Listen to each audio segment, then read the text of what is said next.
Juniper Books presents The Luckiest Man in the World by Molly Cutpurse, narrated by John Crabtree PhD from his notes recorded at the time.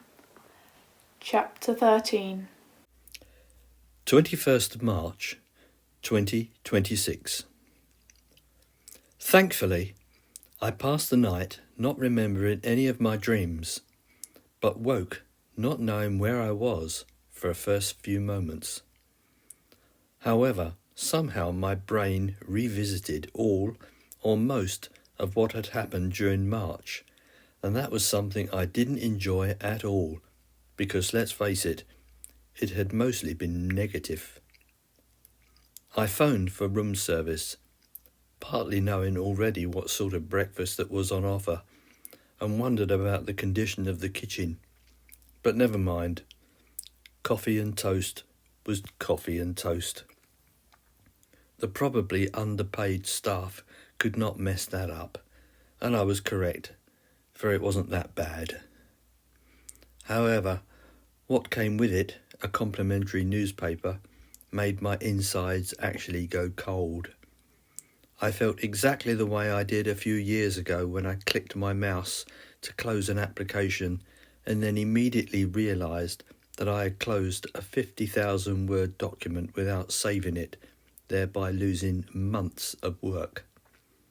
I remember an actual icy feeling in my belly as I realised what I had done. And as I looked at the front page, I felt exactly the same as I stared at my driving licence photograph. Now, by design or coincidence, I have no idea, but my new mobile rang and it startled me. Then I saw Jennifer's face. "Hi, Jennifer. Have you seen the papers?" "Oh, you've seen it then?" "I'm looking at it right now. That's my driving licence. Where did Morton get that?" "Oh, crap. Sorry, John. It's not just him. I'm in Tesco, and so far I've counted 5 dailies, all carrying the same headline and carrying roughly the same story." "But my retraction, what's going on with that then?" "As far as I can gather, nobody's believing it. Morton has published and now is being ridiculed by at least 2 other editors." "But that's insane. People don't believe the truth." "But it's not the truth, is it, John?" "They don't know that." "John, you must be some sort of mathematical genius, but it's obvious that you don't know shit about people." Apparently, according to her, I didn't know much about anything, as she was constantly reminding me.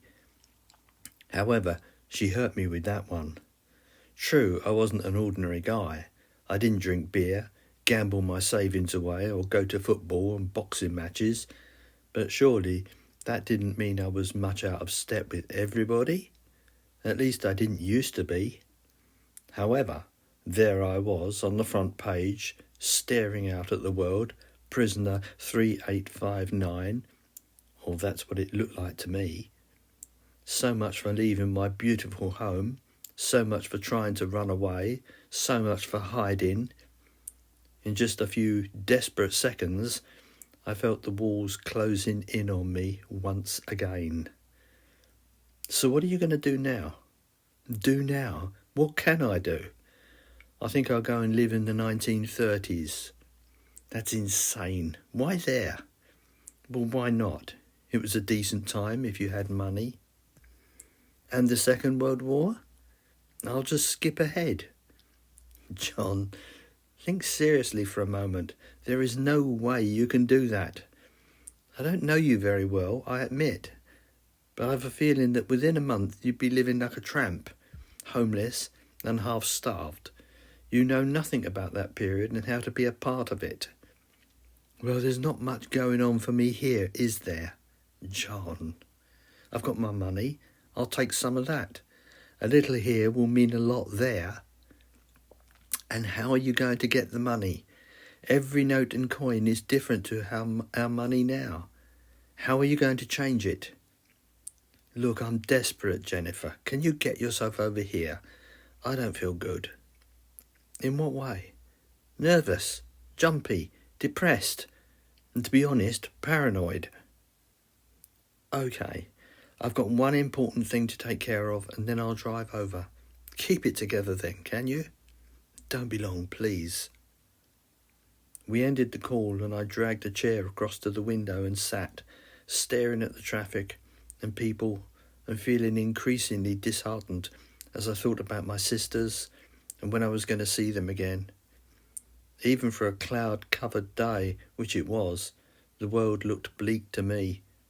People shuffled to work, presumably hardly anybody seemed to be talking to anybody else, and the world just seemed flat and one-dimensional. And although there is no other word for it, I fell into a sort of reverie, seeing everything, yet noticing nothing. But a hammering at my door brought me around, and on opening it, I expected to say to Jennifer something along the lines of, "Morning, what took you?" or something like that. But it wasn't her. Who stood there, wearing a man's raincoat which was too large for her, was an elderly English woman who was wearing a very obvious dark brown wig. Her face was thin and drawn, and there was no colour to her at all. We stood staring at each other for moments before I saw her eyes look down at my hands. In fact, my right. So just as a reaction, I moved it protectively behind me. Looking back, it was the worst thing to do, for she clasped her hands together as if in prayer and spoke loudly. "Please, are you him? You are him. I can see you are. Please, I'm begging you. Please help me." I realise now, of course, that I ought to have closed the door, but because by this time she edged into the room, it would have meant shoving her back, and I didn't feel as if I could do that. So I began backpedaling until my back touched the far wall of the lobby, and by that time she was standing in front of me, still wringing her hands and pleading the same thing over and over. Then, as the situation could not become any worse, she dropped to her knees right in front of me, and seeing her screwed up face now wet with tears was just awful. And each time I said I wasn't able to help her, her wailing seemed to become louder, and honestly, at that time I couldn't remember a single word she said or judge how long this continued. But thankfully what happened was Jennifer appeared and took charge of the situation. She eased the woman to her feet and made her sit, while at the same time ordered me to get her a glass of water. I have to say by this time the woman was incomprehensible to me, as she had dissolved into a state of breathlessness and whispers. She was a tiny woman, not even as tall as Zoe, and her real hair under her wig was thin and grey. Behind her glasses her eyes bulged, and she looked as if she carried the weight of the world on her shoulders. "John, who is she?" "I have no idea. I opened the door thinking that it was you, and she just burst in wanting help. I didn't know what to do. I mean, she's hardly making any sense, is she?" "What a wonderful way you have with people, John. Madam, can you hear me? Here's a tissue. Dry your face and tell me what's the matter." Between sobbing, which became quieter, she began to speak in a working-class sort of way. When she looked up, she looked directly at me. "It is you, isn't it? You're the one that the papers say can do wonderful things, that you can help people, that you can take people back. Please, it's so urgent." The fact that I didn't deny her only gave her added strength to continue. "I want to go back to save my dad. Please help me. I don't have much, but I'll give you everything I own if you can make that happen." "What's your name?" asked Jennifer. "Mrs. Zhang. My husband owns the Chinese takeaway across the road. Our driver recognised you from yesterday." "Oh, I had a Chinese takeaway last night. The delivery man didn't seem to know me. That was our son. He only remembered when he saw the newspaper this morning. Please, please, can you use your power to help me? Mrs. Zhang, what's wrong? What help you need? Jennifer? She ignored me and knelt in front of the woman, who now just seemed exhausted. But after accepting another tissue from Jennifer's handbag, she took a deeper breath and spoke with her eyes closed, as if she was remembering in great detail. I was 10 years old in 1973, and I remember it so clearly because my parents had got hold of a second-hand push bike and Dad had painted it green. I loved it. But then my mum told me that they were able to buy a new one because he had taken a new job. You see, he had been made redundant about a year earlier, and even I knew that things were tight. Mum and Dad rowed over money such a lot. So he started his new job and everything was all right. But then, when I was 15, he got sick with cancer and he died in hospital with me and Mum beside him. It was the worst thing I ever saw. But then Mum died 6 months later, real suddenly one afternoon when she was ironing. I heard the crash. I'll never forget the sound she made when she fell. She always told me that her heart was broken, and I suppose it just stopped. She used to cry every day. I'm so sorry, Mrs. Zhang. What happened to you then? My grandmother took me in and she lived close by around here, and that's when I met my husband, Mr. Zhang. It was unusual back in those days for a white woman like me to be seen with a Chinese man, but he always treated me fairly, and I came to love him, and we had a son, Deshu. It was him who delivered to you last night. So what's all this about, Mrs. Zhang? What do you think this man can help you? Because he's the one, isn't he?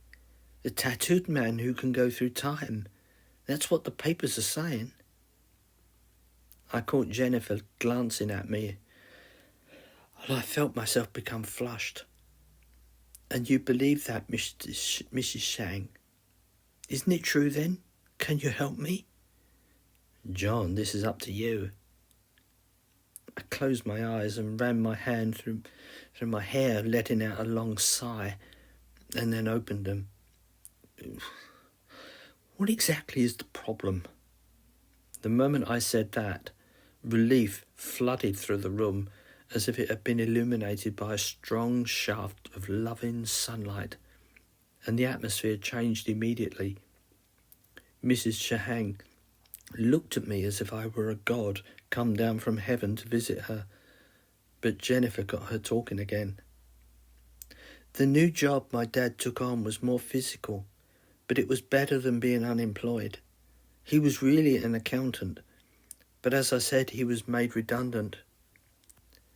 The job he got was in building, but really he was employed mainly to break up old factory roofs as they were being replaced. The roofs he took down were made of asbestos, and he got asbestosis.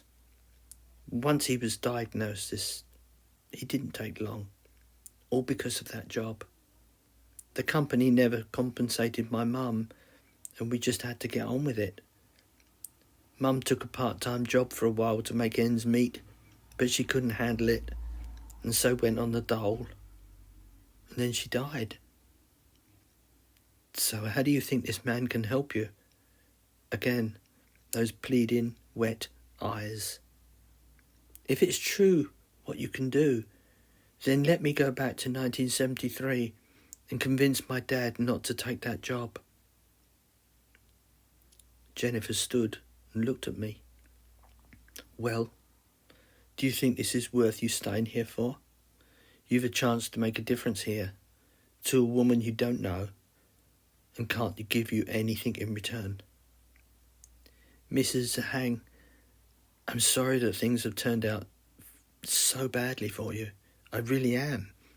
But sending you, Or rather, I'd have to take you back so that you can speak to your father won't work in my opinion.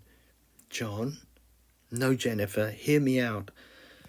What I'm saying is, what would you think if a complete older stranger came up to you in the street when you are about to marry and advised you not to do it?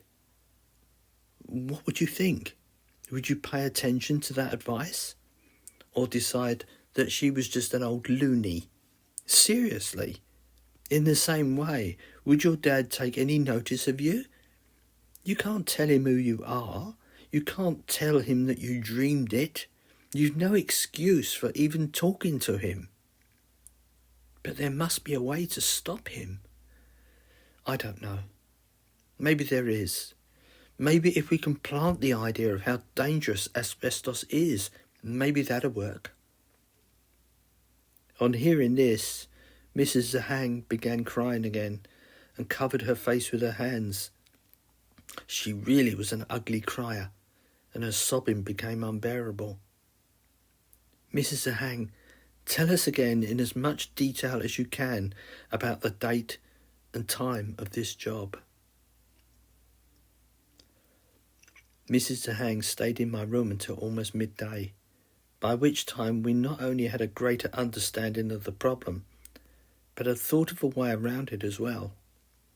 It was decided earlier on that there was no way I was going to allow Mrs. Zahang to travel into the past. If she did happen to meet her dad, then God only knows how she would react. She wasn't happy about that, but I was firm. Our plan was for Jennifer and myself, armed with a heap of information on asbestos poisoning, to travel back to when Mrs. Zahang was 10, and to not only shove the photocopy in through her parents' letterbox, but apprehend the father to get close to him and talk loudly about the dangers of working with it. And without going into any detail at all, that finally happened on the top deck of a London double-decker bus of the type I'd not ridden in since I'd been small. The decimalised money was no problem, as long as nobody looked at the dates, and who does that? We actually sat behind him one Saturday afternoon as he was going to a football match. And I have to say, that's where Jennifer's ability to improvise really astounded me. Speaking loudly, she posed as an off-duty nurse, and I, her husband, and less than 2 minutes passed before the father turned round, apologised for overhearing what Jennifer had been talking about, and then listened intently as she went into the worst gruesome details of what it was like to be diagnosed with asbestosis and the way every patient died because there was no cure.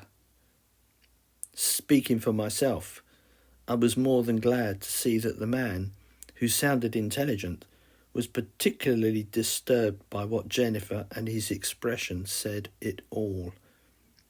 She tied the whole thing up by saying that in her opinion, if a man was to be offered such a job, then he ought to run a mile, because she'd seen too many young men die in absolute agony. Although whether any of that last part was true, I had no idea. All the same, it was interesting for us to both experience London as it was 50 years ago. I couldn't believe how many people smoked, and sadly wondered how many of them would develop and perhaps die from smoking-related diseases. But our trip back was not without incident, as Jennifer and I had a quarrel while walking back to the hotel after we had exited the bus. She maintained that going back to that simpler time was nice, but from what I could see, life was anything but simpler or nice. It doesn't work, Jennifer, because only children are simple and people are not children, so they wouldn't be disappointed. Look around you. The streets are filthy, people aren't smiling, there's mass unemployment and rioting. I know we weren't born in this time, but I've a feeling that if we went back to the early 2000s, to when we were kids, it wouldn't be like nostalgia, because we'd see everything through the eyes of being an adult. Nevertheless, she wouldn't have it, and by the time we reached the hotel, we were still arguing, until I pointed at the hotel, which wasn't, if you see what I mean, because it was a private house, actually owned by a doctor who ran a surgery there. It had obviously seen better days because it was in poor condition with peeling paint, some cracked windows and an overgrown front garden. It looked sad, actually, and I suppose the doctor will one day die and some company will buy it and it will be converted into my hotel. But having done what we had been there to do, we found a secluded place and I returned us to the present. Jennifer was the one who later pointed out to me that the shop over the road was not now a Chinese takeaway, but an ordinary fish and chip shop. Speaking to reception, she had discovered that the man who owned it, Mr. Shahang, was unmarried. It was mid-afternoon when we arrived in 2026, and to my disappointment, there was a crowd, or rather a rabble of people, hanging around the front entrance, and we stopped abruptly on the other side of the building, and I turned away immediately facing the shops. So that didn't take long, did it? Listen, Jennifer, can you go in and get the key? I'll go in round the back.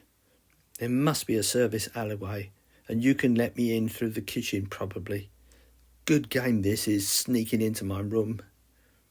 Jennifer didn't reply but walked towards the hotel, and 10 minutes later she opened one of the rear doors and we took the back stairs to the first floor. No one saw us anyway, and once we were in, she told me about the delivery and Mr. Zhang. So, I guess that worked. Amazing. I told you, John, you've got the ability to help a lot of people.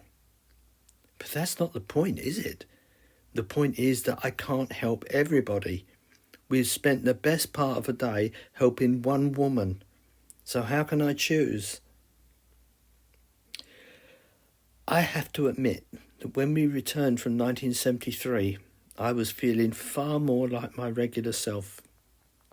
My anxiety levels were down, and certainly, once we had dealt with the father, I had even begun to enjoy the bus ride. Moreover, even I was thinking that there were so many worlds or places to see that apparently did not exist anymore. When I felt safe, as I had been on that old bus, the idea of experiencing it all seemed so seductive. As I mentioned, we sat on the top deck and almost everybody was smoking. It was disgusting. I didn't have the nerve to get out my vapour thingy, but Jennifer, not having any cigarettes, felt bold, and for her bravery got several queer looks from other passengers, including the black bus conductor. I could see his nostrils flaring as he smelt the vapour of bubble gum. Nevertheless, the moment I saw the crowd outside the hotel, up rose my sense of unease again, and I was more than pleased to get into my room, where I made it plain to Jennifer that there was no way I could stay another night. In fact, I made it plain to her that the clerk ought to be paid and then I would leave as quickly as possible, even though I didn't really want to. I realised that I was kind of safe there, but I certainly had the feeling that given a few more hours and the crowd would overcome the defences of the 3 hotel staff and start bashing on my door. Therefore, it became more apparent to me that I ought to leave as soon as I could, and Jennifer agreed, as she told me that when she was collecting the key and chatting to the woman, she could see that the crowd outside was becoming restless. She was told that the police had been called, but they hadn't arrived yet. Nonetheless, as I was packing my few clothes, substituting my small suitcase for a rucksack that I had asked Jennifer to buy, we heard the unmistakable siren of a police car and we saw it stop outside. Time to go, Jennifer. She settled with reception while I slipped out the way I had entered through the kitchen, and a few moments later, more by luck than design, we caught a black cab, just as a young man and woman caught sight of me and began to pursue us. By the merest margin we escaped, but that meant offering a quick answer to satisfy the cabbie. Jennifer, as swiftly as usual, spun a yarn about her family not wanting us to be together. God, she was good at lying. Well, she was a reporter after all. Because of the circumstances, there really was no other destination possible, and that's why Jennifer directed the cabbie to her address at Spitalfields. "What happened to keeping your life separate?" I said, when she sat back after speaking to the cabbie. "Honestly, after experiencing what we just went through, well, besides meeting the ever-so-sophisticated women of 1946, I don't know. Actually experiencing 1973, maybe. It simply made me realise how special you are.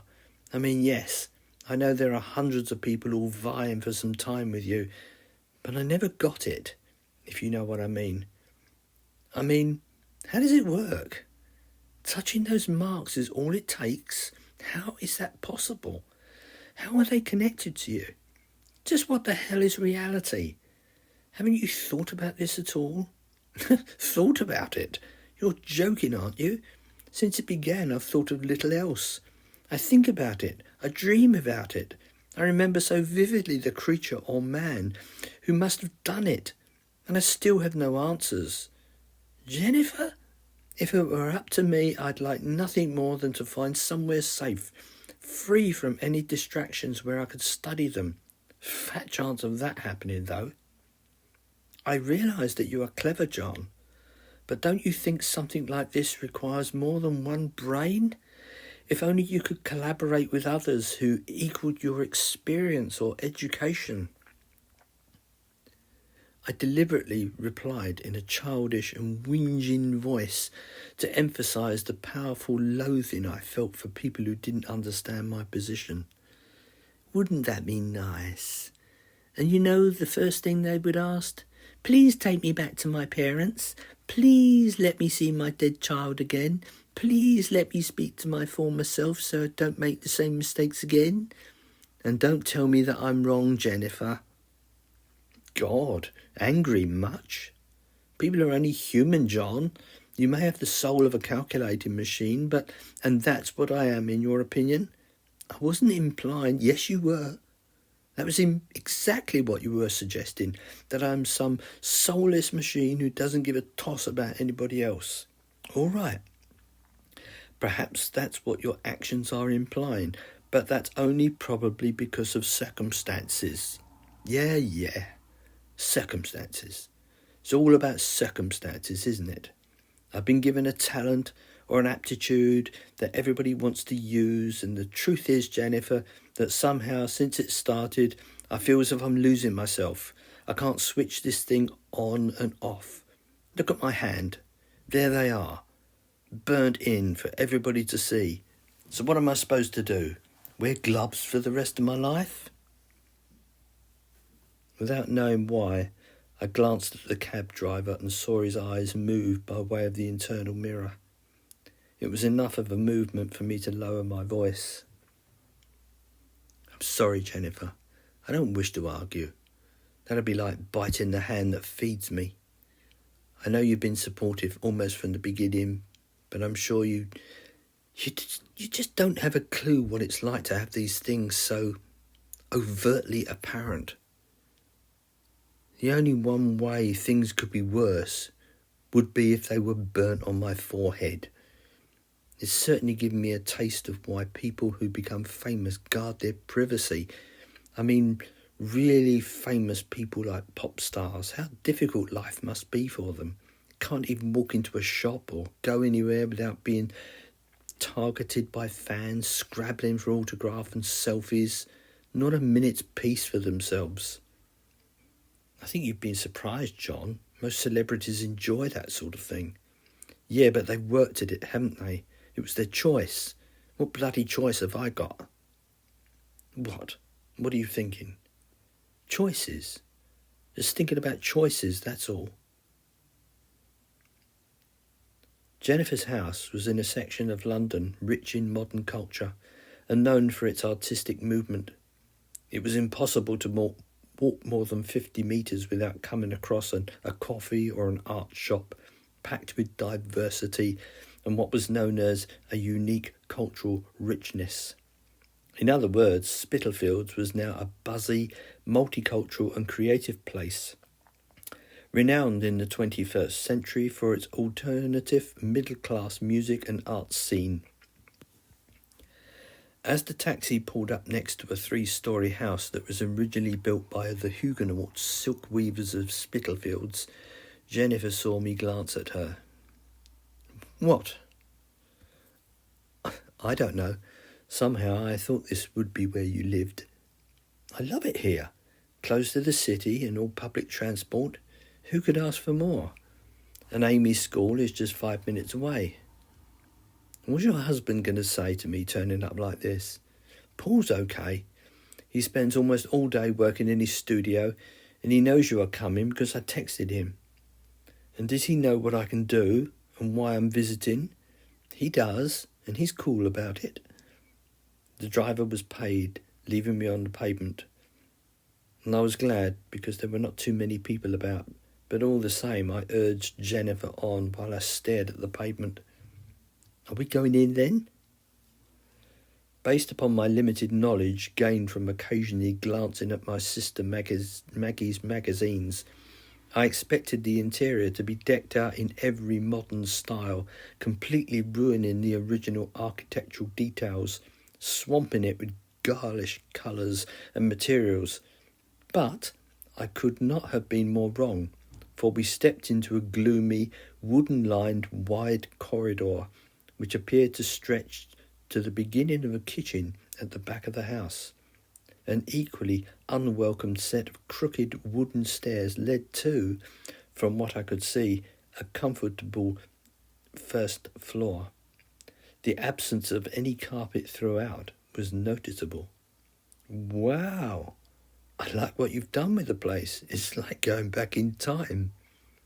Jennifer grinned as she removed her coat and hung it on an ancient wooden peg. We like it. When we first moved in, we were going to renovate, but we grew to like the way it was. It's a talking point for visitors. Notice the visible absence of any central heating. It's been installed, but you won't see it. In the winter, we light real fires, and it gets real cosy. Best of both worlds. What does your husband do? I told you, he's a freelance visual artist and film set designer. He works in his studio in the garden, and that's where he spends his working day. Now you'll meet Helena. She's our au pair from Finland, and I haven't yet mentioned that a friend is staying for a short while. I'll speak to her when she arrives home, but I won't say who you are or mention anything you know. It's all over the news, Jennifer. Even if she's got a smidgen of intelligence, it won't take her long to work out who I am. Then we'll cross that bridge when we come to it. Helena's been with us almost 2 years, and I don't think she's going to risk losing her position by doing something stupid. Now, let's take you up to your room, and you can settle in and join me in the kitchen later. I followed her up the wide, wooden and creaky, uncarpeted stairs, passing a range of gloomy portraits who all seemed to stare at me. Are these family? Nope. Bought at an auction. Matches the ambience though, don't they? So, is Paul well known? Not really, but you've probably seen his work. He designs covers for books and works with another artist called Ben over the internet on set designs and animation projects for TV, mostly adverts. Ben lives in Birmingham, so we don't get to see him much. Here we are. The room off a shadowy landing was large and more than pleasant, and it certainly had received more loving attention than the hallways, although it still retained the same dark wooden panelling.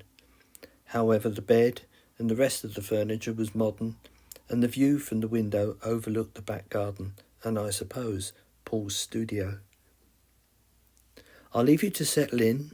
I'll be in the kitchen brewing coffee. The bathroom and loo are next door, okay? Thanks, Jennifer.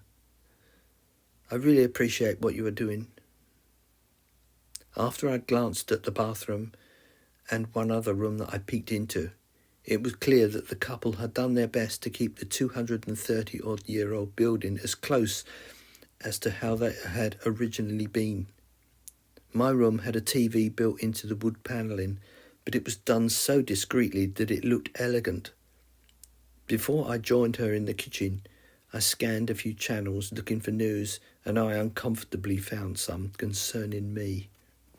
The most interesting was undoubtedly that the funeral of the boy known as Jimmy was going to take place shortly, and quite a collection had been taken up on his behalf so he would have a decent burial. I say interesting, but I really meant shocking, because as far as I was concerned, the child ought not to exist here. So that was something else on which to ponder. How was it that it was even possible that his body was in 2026, when the world-renowned singer and I managed to place him with people of his own time who were going to look after him? I have to admit that this freaked me out, because according to what I knew about time and how it worked, very little, the child ought not to exist here. As I watched, I wondered about how much Maximilian had chipped into that collection, if he even had. I also didn't like another part on the news item that concerned growing tension in 2 areas of London, no prizes for guessing which areas, as groups of increasingly rowdy people were making a nuisance of themselves, clamouring for a man who now had apparently holy abilities, although others denied this, saying he was obviously an alien from outer space. But there was only one thing they all agreed on, and that was he, whomever or whatever he was, possessed powers beyond the capacity for us ordinary mortals to understand. Well, they're right about that, I mumbled to myself. I could smell the rich aroma of coffee even before I reached Jennifer's kitchen, and I took a chair at the long, unvarnished, rough table, which looked as if it had stood there since the house was built. Unfortunately, Jennifer had a TV on as well. I just watched that. Did you catch the bits about me? I did. How can that boy be there? I don't want to go over that again. I don't know. It's messed up, that's what it is. In fact, it's impossible. Heard from your famous singing friend? Nope. I think our business was just that one thing.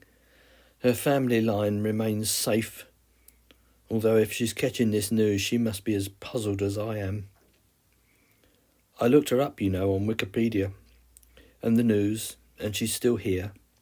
She was in concert last night in Paris, so whatever changes you two made hasn't affected her. The whole thing's crazy. I feel as if somebody's thrown the pieces of one of those double-sided jigsaws at me and told me to put it together while having no idea whatsoever of what the pictures are supposed to be. I asked you, Jennifer, how am I supposed to live like this? As if it's not bad enough being able to flaunt the laws of physics, I seem to have every nutter in town after me. And seriously, I've asked myself, how long will it be before I'm cornered by men with automatic rifles, captured and taken to some government-funded laboratory for dissection? I think you're letting your imagination run away with you there, John. You think so? I don't think so. I think it's going to happen. The only thing I want to know is when. I don't know why you're worried. If by any chance people in white coats arrived, surely you'll know what to do. Disappear out of harm's way. Go back an hour. I can't see how anybody can get to you because of what you can do. Doesn't that make sense? I suppose so. I'm still thinking of some nice, quiet place back in the 30s. It really appeals to me. Not a single soul will know who I am. I'll be just a visitor living in an ordinary suburban street. And how are you going to get this house? Go back and buy one. Speak to whoever is building it and buy it. Register it in my name. You do live in some demented dreamland, John. What would you do there? Study, of course. I'd have to have some modern things. Electric toothbrush, iPad. But I could build up a collection of books. I think I'd be very happy. Until things went wrong. What if you cut yourself or get a tooth abscess? No antibiotics back in the 30s. Well, I'd still own the house in 2026, wouldn't I? I'd just come back and take advantage of today's advancements. Wouldn't be that hard. Yeah, I can see that working. I'd come back here, phone you, you'd get me my stuff, and I'd go back. Oh, that's how it works, is it? I'd become your personal working maid, having to drop whatever I'm doing because the master of time needs an aspirin. That's not how I would put it. It wouldn't be like that in reality. Oh, thank you very much. I'd endeavour to give every satisfaction. And what would I get out of it? I could shoot a 4K video of every London landmark. Publishing those would make you famous. Not to mention the money. And I wonder how long it would be before the men in white coats put 2 and 2 together to make 5 and carted me off as well.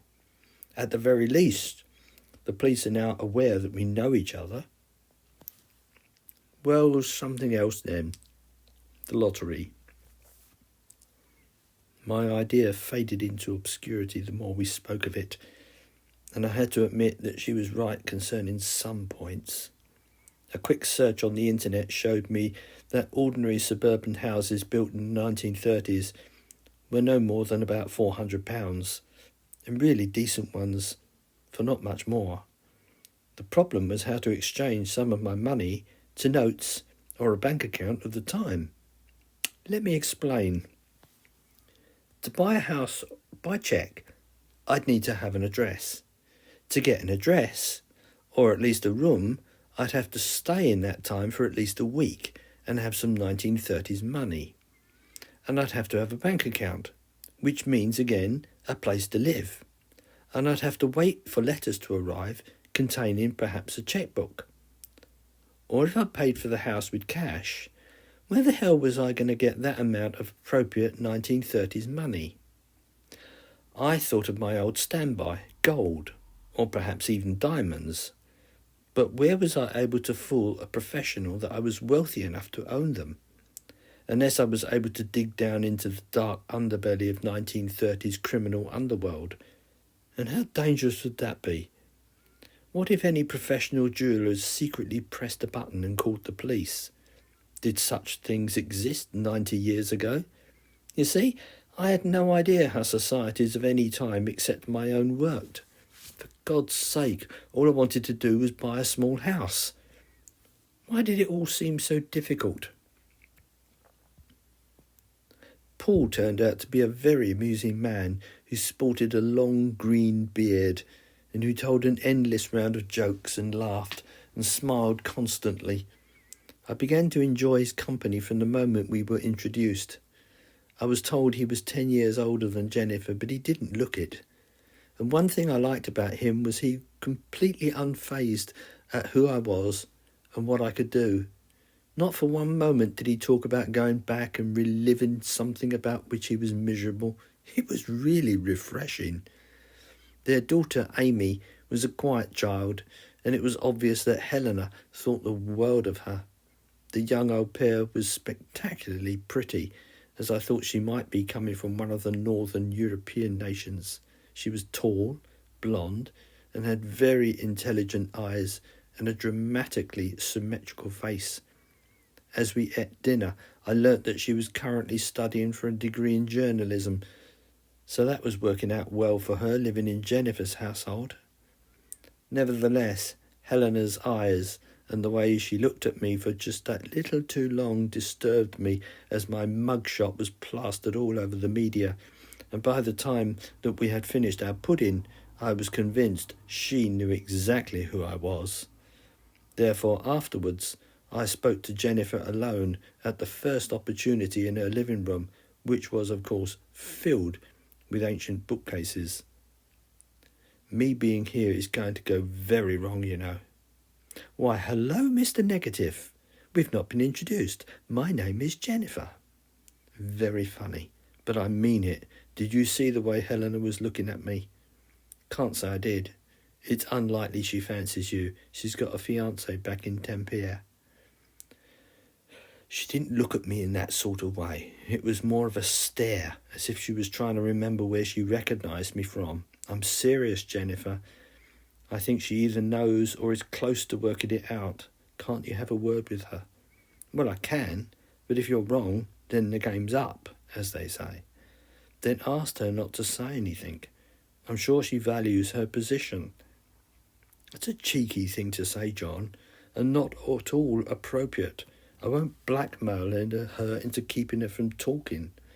But if she talks, my life won't be the only thing that'll be disturbed, will it? Jennifer frowned and appeared to think hard. Leave it with me. If she does talk, then, as you say, all our lives will be turned upside down, just because you are here right now. I'll talk to her. You going to stay in here? Yeah, I'm going to look at your books, if that's okay. Help yourself. No books on maths here, though. Some 20 minutes passed before she swept back into her very ordinary, yet very strange living room, and fell heavily into one of her sofas, looking at me. Well, she knows. And she's promised not to say anything. I managed to convince her that it wouldn't be in anybody's interest. I also said that you wouldn't be here all that long. Okay then, good. But she wants to talk with you. Oh, I can't guess why. No, I asked her that. No, it's about something else. What? She didn't say. She'll tell you when she comes down. Okay, the signal is when I leave. I had no time to question her before she left the room, and almost immediately Helena joined me. Only this time she began acting as if she were a tiger stalking her victim. She chose a chair as far away from me as possible to be, and I tried to disarm her with a smile, but it didn't work. Jennifer said that you wanted to talk to me. I thought it was you. You look different when you removed your glasses. Oh, I didn't realise that. So, what's on your mind? She cleared her throat a little before taking a deeper breath. This ability you have, how many like you are there? I don't know. I haven't met anybody else who can do what I can do. I noticed those designs, those marks when we were at the table. Yep, pretty odd, aren't they? You don't happen to know anything about them, do you? I mean, I've looked at a whole heap of different languages and fonts and alphabets online, but they don't match up to anything. Not that I can find anyway. She really did look beautiful in her intenseness. In Finland, there is a very well told and ancient fairy tale, or Kutula Hanka, which tells of a creature with strange markings on its body, and those markings were given to him by the Pahulnahan. The what? Oh, you would call it the devil. I see, okay. But the creature that gave me these didn't look like a devil. You know, the traditional ones with the horns and the pitchfork. The creature lives in the extreme northern frozen wasteland and is said to be endowed with remarkable powers. It is also said that he appears to those who need him. It's a very old Finnish folk story. And you think I'm part of it? Is it true that you can pass by the centuries quickly and return? I'm afraid so.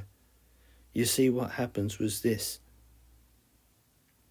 I didn't give her all the details of what occurred, but certainly more than enough to hold her attention. Although, as I was coming to a close, I probably slipped in too much about how frustrated I felt, giving the correct impression that I did not regard what had happened to me as a gift. So this fairy tale, how old is it? Hundreds of years old. My mother read it to me and my sisters often when we were children. And so Were there only one of these creatures? No, several, and each had been endowed with different powers. It worked like this. Whomever read it to their children invented a power for the Olinto, or creature that was supposed to comfort them. For instance, when I was a child, I fell into an icy lake and almost died. And when my mother read to me, the creature in the book was able to swim so strongly that it would travel across vast oceans. And it was said that by listening to this story, the child would also be able to swim just as strongly. So every mother or father who told the story of the Olinto altered it as needed. So you see, in this fictional world, there could be hundreds. Yeah, but you're talking about a fairy tale for kids. And yes, I can do something other people can't, but you surely can't believe that I'm one of those, what did you call it? An Olinto. I know it's for children, but each Olinto was known to have markings on their bodies, markings that gave them their power, just as I've read about. Well, you don't want to believe everything you read. So this man in white, what I've told you is exactly what happened. I never asked for any change in my life, and I didn't ask to be tattooed. Each Olento was supposed to bring help to those who needed it. That may be, Helena, but what you've described is what you call it, a fairy tale, whereas I held out my right hand, palm down. This is real life, and from my experiences so far, it feels as if it's going to destroy me. No, best not touch them. She had risen from her chair, but sat down again. It's very curious, don't you think, that you should meet a friend who has an au pair who is familiar with such rich stories from Finland? Well, as a mathematician, I suppose one could work out the odds, but I'm guessing that you wouldn't be interested in that. And to tell you the truth, nor am I really, which surprises me. More than surprises me, actually. I read about a boy who died, somebody who tried to help. I tried, yes, and obviously failed.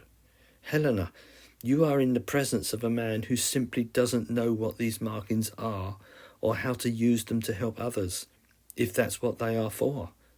It's true that I have helped one or two people, but unlike your fairy tale, I am very real, and I'm finding it hard to live with.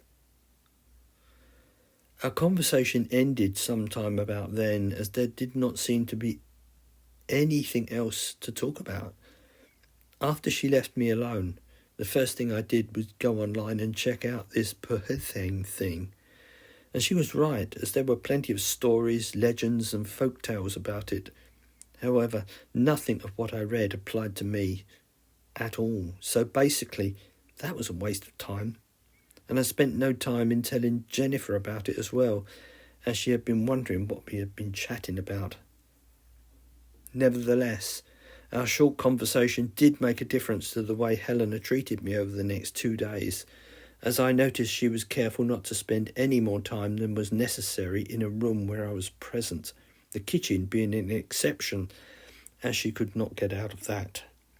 I wanted to speak with her about this, but she made it clear to Jennifer that she didn't want anything to do with me. I guess in her head, the story being placed there from when she had been a child, that she was basically too scared to be with my devil. But if staying with Martin in the Martin household did anything, it caused me to become more reflective. Not on what the markings could actually do, but rather it cemented in my mind how I didn't want them at all. And after 2 days of being cooped up in the house, there was a touch of stir-crazy going on with me. What made this worse was that all forms of the media hadn't quietened at all. On the contrary, the bloody story was all over the place.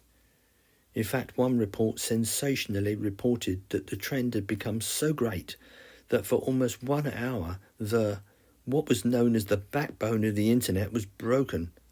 It was all X seemed to talk about. It was mentioned on the TV and radio in one form or another several times every day. Discussion groups went totally overboard, and the amount of attention it was getting really began to freak me out, to the point that getting to sleep was becoming increasingly difficult. After the 5th day, Jennifer became used to finding me in her living room dozing under a blanket because I hadn't been able to sleep during the night.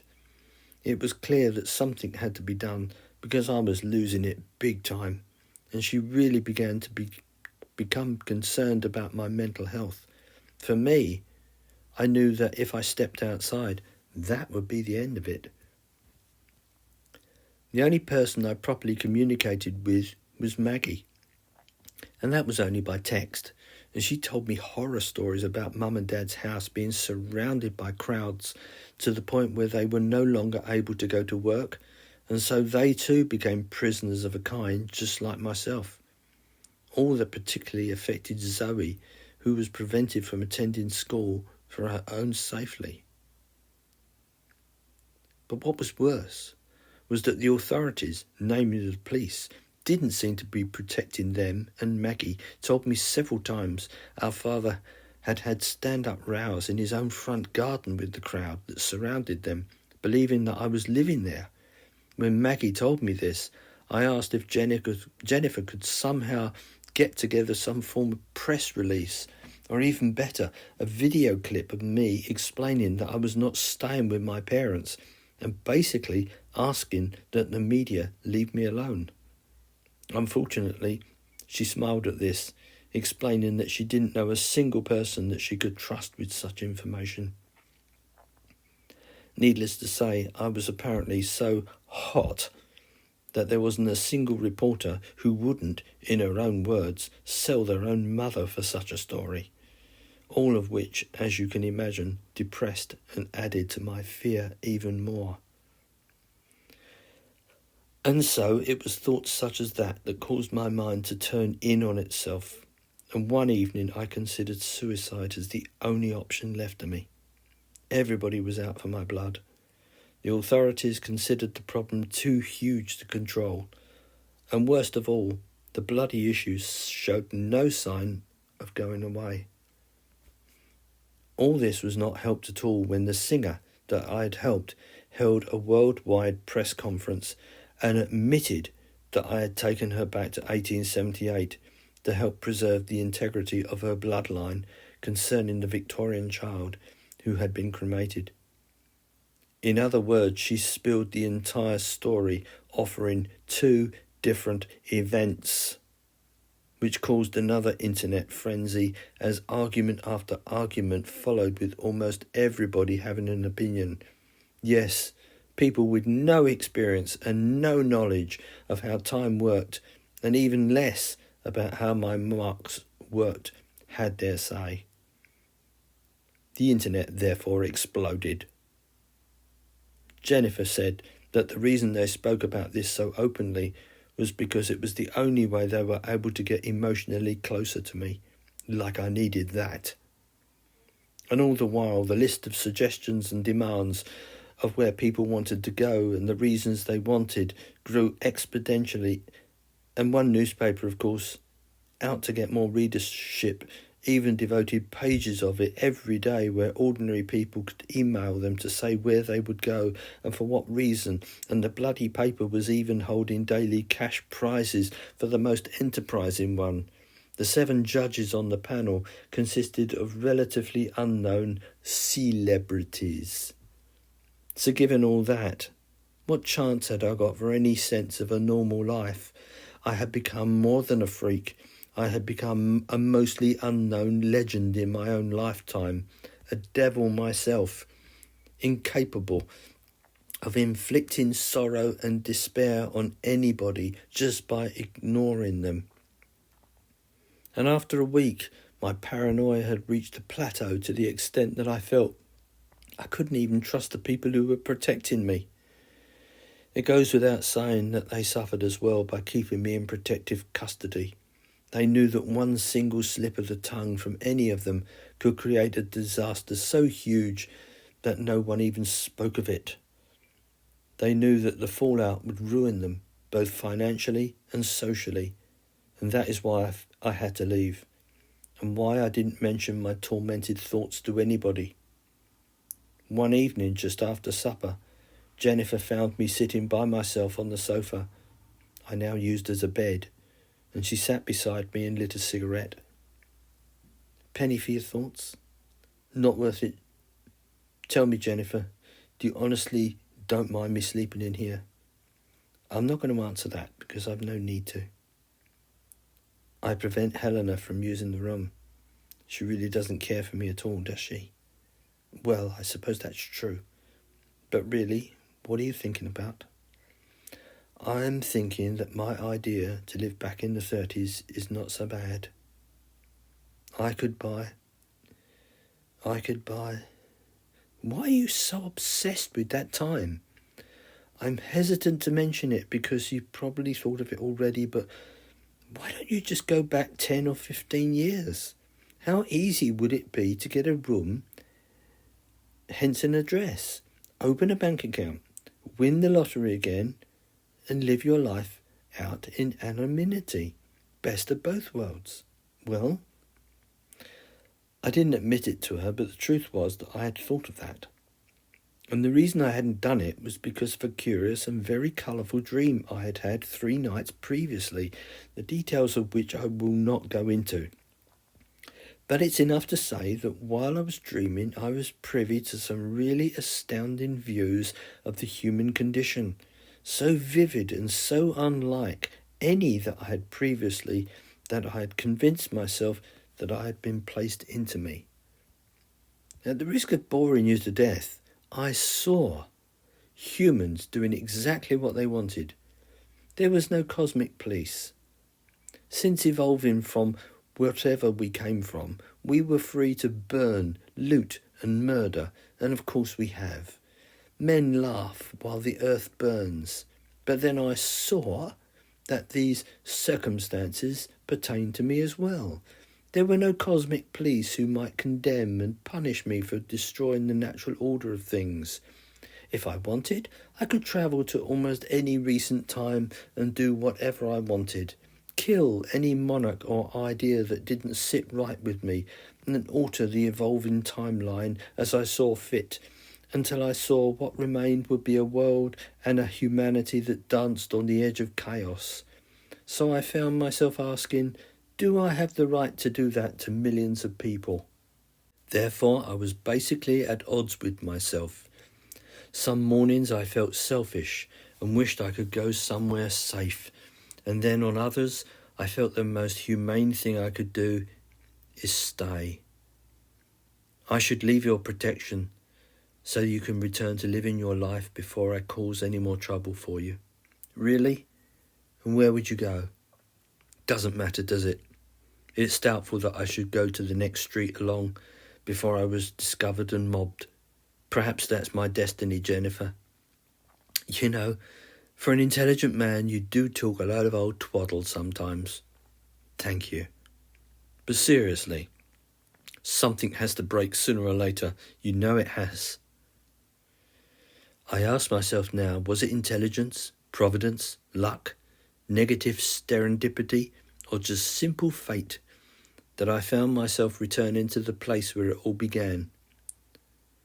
Sleeping downstairs has its advantages, one being that it was close to the kitchen because I tended to snack when I was unable to sleep, and secondly because I was able to slip away in the middle of the night without anybody knowing, which is what I did 2 nights after Jennifer and I had our last conversation. I had written her a letter and left it on the sofa expressing my thanks, and that's all I could think of doing. It wasn't an emotional letter, but it came from emotion. In fact, when I left the protective space provided by Jennifer, it was 3 a.m. and the streets in Spitalfield were relatively empty. The only people I saw were mainly either drug users or drunks. I had taken one of Paul's long coats and a baseball hat, and so felt a little protective.